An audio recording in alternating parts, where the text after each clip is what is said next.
Leaving state-provided asylum seeker accommodation is currently the number one reason why single individuals are presenting to homeless services in Dublin.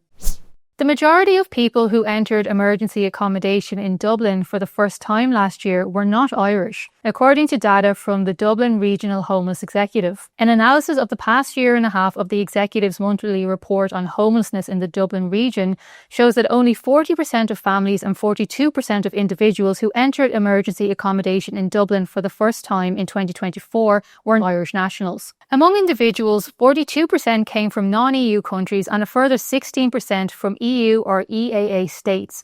For families, 30% came from non-EU countries and 22% from the EU EEA. The number one reason listed for individuals needing to access emergency accommodation was having left direct provision at 26%, with another 5% being individuals who had newly arrived from abroad.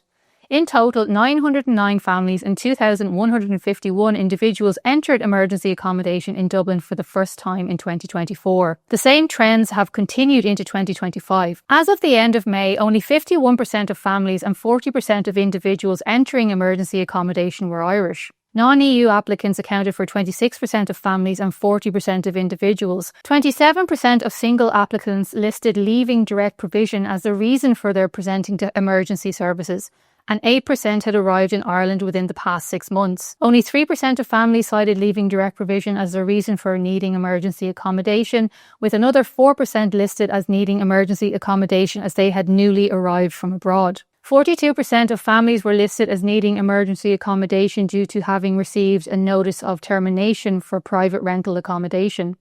The next most common reason listed for needing family emergency accommodation was the breakdown of the relationship between parents at 11%. Amongst singles, notices of termination accounted for only 9% of those who entered emergency accommodation in 2025. So far this year, 439 families and 797 individuals have begun accessing emergency accommodation. At the end of May, there were 11,323 people in emergency accommodation in Dublin.